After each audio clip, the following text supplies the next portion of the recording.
सभी छोटे बड़े श्रोताओं को सुनीता भटनागर का प्यार भरा नमस्कार। ऑडियो स्टोरीज के हमारे चैनल कहानी जगत में आप सभी का स्वागत है। हिंदी कहानियों की श्रृंखला में आइए आज सुनते हैं कल्पना रामानी जी द्वारा रचित कहानी लकीर।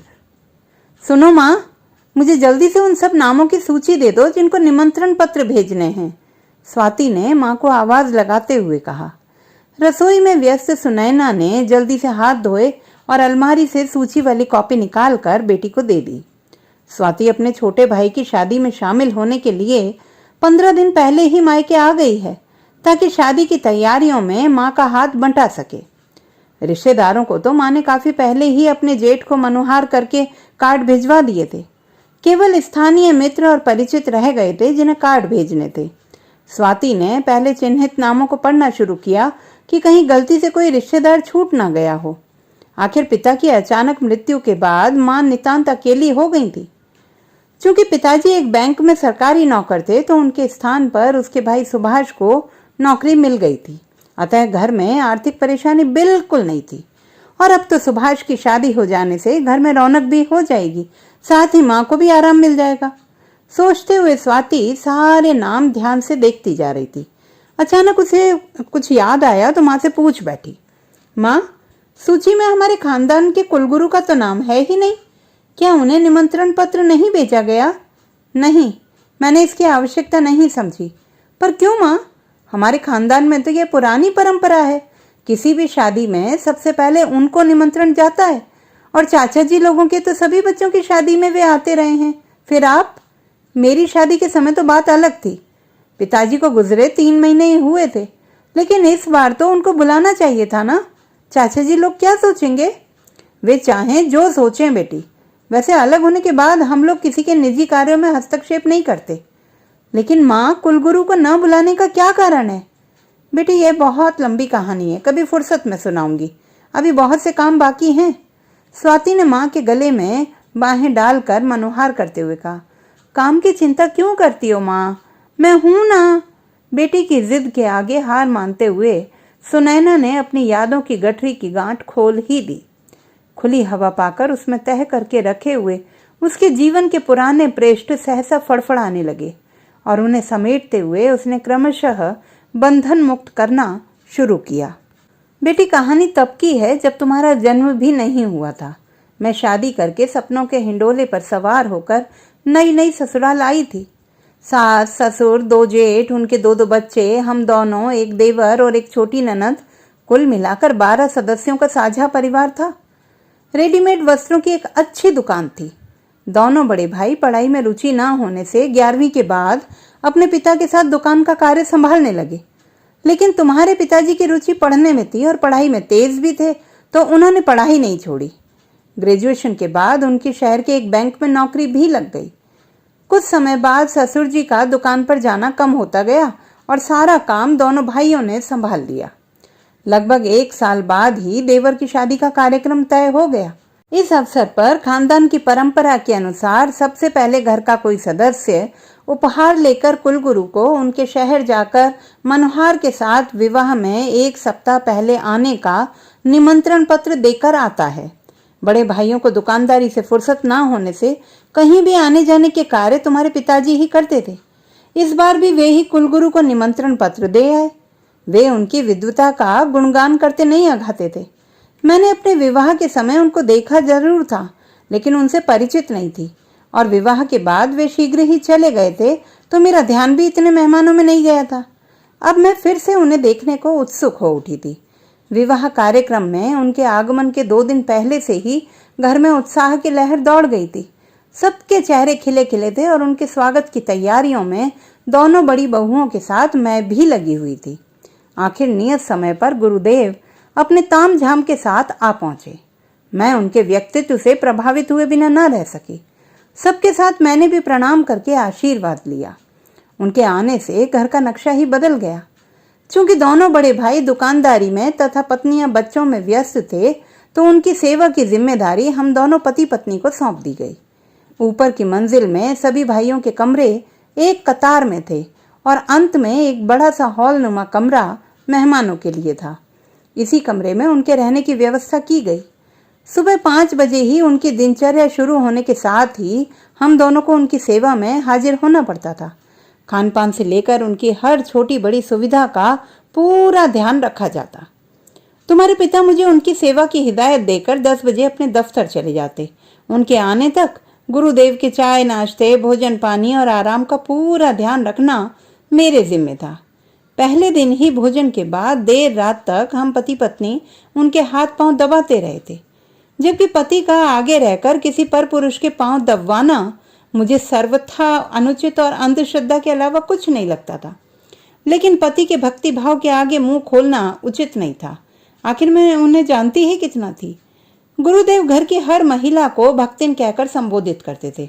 मैं जब भी उनके कमरे में जाती वे कहते, भक्तिन, तुम में गुरु के प्रति वो श्रद्धा नहीं है जो तुम्हारे पति में है। मैं डर जाती कि कहीं वे मेरी शिकायत पति से ना कर दें। वे गुरुदेव की अनदेखी बिल्कुल सहन नहीं कर सकते थे। यह उनकी बार बार मुझे दी गई हिदायत से स्पष्ट हो गया था कि वे मुझे बहुत प्यार करते थे, लेकिन उनका गुस्सा भी बहुत तेज था। मैं बहुत सीधी थी। उनकी कोई बात काटने या विरोध करने का साहस मुझ में बिल्कुल नहीं था। वे कहते, गुरु सेवा सबसे बड़ा पुण्य है। मैं कोई जवाब न देती, केवल सिर झुका देती। 5 दिन तक प्रतिदिन शाम को 2 घंटे उनके प्रवचन और सत्संग का कार्यक्रम होना था। उसके लिए सबसे बड़े हॉल में व्यवस्था की गई थी। इस समय केवल घर और पड़ोस की महिलाएं ही एकत्रित होती थीं। फिर मर्द देर से आकर कुछ समय के लिए शामिल होते थे। अधिकतर प्रसंग श्री राम और श्री कृष्ण के जीवन पर ही आधारित होते थे और हम सब आनंदित होकर सुना करती। इस तरह 4 दिन व्यतीत हो गए। 5वें दिन जब सारे काम निपटाकर उनको दोपहर का भोजन देने गई तो उन्होंने खाना टेबल पर रखवा दिया और कहा, भक्तिन, आज हाथ पैर बहुत दर्द कर रहे हैं, अगर थोड़ी देर दबा दो तो कुछ आराम हो जाएगा। मैं असमंजस में पड़ गई। पति का साथ मजबूरी में देती थी। वे अपने पास बिठाकर कहते, सुनैना, गुरुदेव का एक पैर तुम दबाओ, एक मैं दबाता हूँ। गुरु से कैसा संकोच। लेकिन उनकी अनुपस्थिति में मेरी परेशानी शायद वे भांप गए। बोले, अगर तुम्हारा मन नहीं है भक्तिन तो कोई बात नहीं। मैं साफ इनकार नहीं कर सकी और कुर्सी पलंग के पास खींचकर उनका पांव दबाने लगी। कुछ देर में उन्होंने दूसरा पांव दबाने के लिए पलंग के ऊपर दूसरी तरफ बैठने का इशारा किया। मैं चुपचाप सिमट कर ऊपर बैठकर दूसरा पांव दबाने लगी। फिर उन्होंने सिर दबाने के लिए कहा। उनकी आंखें मुंदी हुई देखकर मैं वहीं सरक कर उनका सिर दबाने लगी। सिर दबाते हुए मेरी धड़कनें तेज हो गई थी। मन ही मन प्रार्थना कर रही थी कि शीघ्र मुक्त हो जाऊं। चूंकि मेरा कमरा सबसे अंत में हॉल से लगा हुआ होने से किसी के उस तरफ आने की कोई संभावना नहीं थी, तो मेरा डरना भी स्वाभाविक था। जब मैंने कहा, गुरुदेव, अब आप भोजन करके आराम कीजिए, तो वे उठकर बैठ गए। बोले, अभी मन नहीं है भक्तिन, और अपने बैग से एक डिबिया से लौंग इलायची लेकर अपने मुंह में डाल ली और एक मुझे देते हुए कहा, यह मुंह में डाल लो, गुरु का प्रसाद है। लौंग इलायची मुंह में डालते ही मुझे अचानक घबराहट सी होने लगी और आंखों के सामने अंधेरा छाने लगा। जैसे ही मैं पलंग से नीचे उतरने लगी तो हाथ पैर लड़खड़ा गए और उन्होंने मुझे खींचकर अपने आलिंगन में ले लिया। उनका यह रूप देखकर तो मेरे होश उड़ गए। अगर चिल्लाती तो न जाने घर वाले और पति क्या सोचते। शुभ कार्य के रंग में भंग पड़ जाता वो अलग।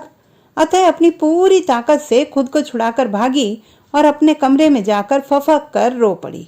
गनीमत यह थी कि बाहर निकलते हुए मुझ पर किसी की नजर नहीं पड़ी। शाम होने पर जब नीचे नहीं गई तो जेठानी बुलाने आ गई कि चलो सत्संग शुरू हो चुका है। मेरे मन में अब गुरुदेव के प्रति वितृष्णा का भाव पैदा हो गया था और सब ढोंग लग रहा था।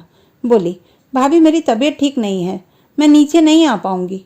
लेकिन उन्होंने बड़े प्यार से कहा, सुनैना, आज सत्संग का अंतिम दिन है, भजन कीर्तन देर तक चलेगा, कुछ देर आराम कर लो, फिर थोड़ी देर के लिए आ जाना। लेकिन अंधेरा गिरने के बावजूद जब मैं नीचे नहीं गई तो एक बार फिर बुलाने आई और तैयार करवाकर साथ में ले गई। गुरुदेव मुझे कनखियों से देखते रहे। उनकी नजरों में पश्चाताप का कोई चिन्ह नहीं था, बल्कि ढिठाई से बोले, आओ भक्तिन, सत्संग सुनकर तुम्हारा सारा कष्ट दूर हो जाएगा। मैंने आग्नेय दृष्टि से उनको देखा और खून का घूंट पीकर चुपचाप एक कोने में बैठ गई। भक्तिनों, मैं अब आपको श्री कृष्ण के जीवन काल का एक छोटा सा रोचक प्रसंग सुना रहा हूँ, ध्यान से सुनिए। कहते हुए गुरुदेव ने मुझे एक तिरछी नजर से एक बार देखा और कहना शुरू किया। एक बार श्री कृष्ण ग्रामवासियों के साथ यमुना पार जाना चाहते थे, लेकिन नदी बाढ़ से उफन रही थी और वहां कोई नाविक न देखकर उन्होंने ध्यान लगाकर नदी से प्रार्थना की कि हे मैया, अगर मैंने अपने जीवन काल में अपनी पत्नी के अलावा किसी अन्य स्त्री का स्पर्श तक न किया हो तो मुझे इन ग्रामवासियों के साथ उस पार जाने का रास्ता देकर उपकृत करो। उनके वचन सुनकर नदी एकदम सूख गई और रास्ता पाकर सब उस पार पहुंच गए। तो भक्तिनों, यह बात तो सब जानते हैं कि श्री कृष्ण ने एकाधिक विवाह किए थे। उनकी 8 पटरानियां और 16,000 अन्य रानियां थीं, लेकिन यमुना मैया ने उन्हें दोषी नहीं ठहराया। इसीलिए तो रामचरितमानस में तुलसीदास जी ने कहा है, समरथ कहूं नहीं दोष गुसाई, रवि पावक सुर सर की नाही। अर्थात सूर्य, अग्नि और गंगा जी की भांति समर्थ को कोई दोष नहीं लगता। बेटी, ये पौराणिक किस्सा सत्य है या कपोल कल्पना मैं नहीं जानती। सभी भक्ति ने अंधश्रद्धा में डूबी हुई आंखें मूंदे उत्साहपूर्वक प्रसंग सुन रही थी, लेकिन मेरी आंखें खुल चुकी थी। अपने क्रोध के आवेग को नहीं रोक सकी और उठकर वहां से अपने कमरे में चली आई। रात भर नींद नहीं आई। मन में द्वंद्व चलता रहा कि जो इंसान महाकवियों द्वारा आदिकालीन युग पुरुषों की जीवनी पर रचे गए ग्रंथों का सार छोड़कर अपना स्वार्थ साधने हेतु असार ग्रहण करके आसुरी आचरण का वर्ण कर लेते हैं, वे क्या समर्थ कहलाने लायक भी हैं? क्या अनश्वर देवीय शक्तियों, अग्नि, सूर्य, सरिता यानी जल, जिनके बिना जीवन संभव ही नहीं है, से इस नश्वरी संसारी पुरुषों की तुलना की जा सकती है? समर्थ तो वही हो सकते हैं ना जो अपने गुणों की सुगंध चतुर्दिश फैलाते रहते हैं, और उनको कुपित करने के दोषी भी मानव ही तो हैं, जो कुदरत को छेड़कर अपनी सामर्थ्य का प्रदर्शन करते हैं। ऐसे असुरों ने सदग्रंथों को भी दूषित करने में कोई कसर नहीं छोड़ी। मैंने इस घटना का जिक्र पति से नहीं किया, न जाने उनकी क्या प्रतिक्रिया होती। आखिर कलियुगीन परिभाषा के अनुसार वे भी तो समर्थ पुरुष हैं। क्या वे सारे पुरुष शायद समर्थ हैं? असमर्थ तो मैं ही थी, एक स्त्री जिसकी व्यथा सुनने वाला कोई नहीं था। उस रात मुझे ऐसा बुखार चढ़ा कि कई दिन तक बिस्तर पर पड़ी रही। विवाह कार्यक्रम में भी शामिल नहीं हुई। अंदर ही अंदर एक दर्द सालता रहा, लेकिन किससे साझा करती? पति चिंतित थे कि अचानक मुझे क्या हो गया। आखिर मैंने अपना पूरा दर्द एक डायरी में लिखकर उसे अपनी अलमारी में पुराने कपड़ों के बैग में सबसे नीचे यह सोचकर छिपा दिया कि समय आने पर पति को सौंप दूंगी। लेकिन बेटी, वो समय उनके जीवन काल में कभी नहीं आया और वे असमय ही काल के गाल में समा गए। अब तो मैं एक और अपराध बोध लेकर जीने को विवश थी कि मैं उनको अपने मन की बात नहीं बता सकी। लेकिन बात यहीं खत्म नहीं हुई। नियति ने मुझे पति की नजरों में निर्दोष साबित करने की व्यवस्था भी कर दी थी। उनके जाने के बाद जब मैंने उनके सारे कपड़े गरीबों में बांटने के लिए एकत्रित किए तो वो पुराने कपड़ों का बैग भी खोला और एक बार फिर मेरे हाथ में वही डायरी थी। उदास मन से खोलकर पढ़ने लगी तो सबसे नीचे अंत में कुछ शब्द अलग लिखे हुए थे जो मेरे ना होकर निश्चित ही तुम्हारे पिता के थे। नीचे तिथि भी कुछ ही महीने पहले की डाली हुई थी। लिखा था, सुनैना, तुमने कैसे इतना दर्द अपने सीने में समेट कर इतने साल निकाल लिए? तुम अपने दुख का साझीदार मुझे क्यों नहीं बना सकी, जबकि तुम्हारा अपराधी तो मैं था। यह तो इत्तेफाक से तुम्हारी अनुपस्थिति में काम वाला लड़का पुराने कपड़े लेने आया जिसे शायद तुमने बुलाया था। मैंने सोचा मैं ही उसे कपड़े दे देता हूँ और यह बैग टटोलने पर डायरी मेरे हाथ लग गई। फिर मैंने लड़के को दूसरे दिन आने के लिए कहकर डायरी उसी जगह रखकर बैग वापस रख दिया। देखना था कि आखिर तुम कब मुझे इस लायक समझोगी। दुख केवल इस बात का है कि तुम मुझ पर विश्वास नहीं कर सकी। खैर, तुमने मेरी आंखें खोल दी हैं। यह अच्छा हुआ कि तुम उस नरपशु के चंगुल से बच निकली, वरना मैं स्वयं को कभी माफ नहीं कर पाता। मैंने तय किया है कि आज के बाद हमारे पारिवारिक विवाहोत्सव में कभी कुलगुरु को नहीं बुलाया जाएगा। इस अपंग परंपरा की लकीर पीटते हुए खुद चोट खाते रहने के बजाय मैं इस पर हमेशा के लिए लकीर खींचता हूँ, ताकि ऐसे पाप प्रसंगों की पुनरावृत्ति कम से कम हमारे खानदान में ना हो। तुम्हारा सुदेश, जिसे तुम अपना नहीं समझ सकी। तो दोस्तों, ये थी हमारी आज की कहानी। आपको कैसी लगी कमेंट बॉक्स में लिखना ना भूलें। चैनल को सब्सक्राइब करें, लाइक करें और मित्रों के साथ शेयर करें।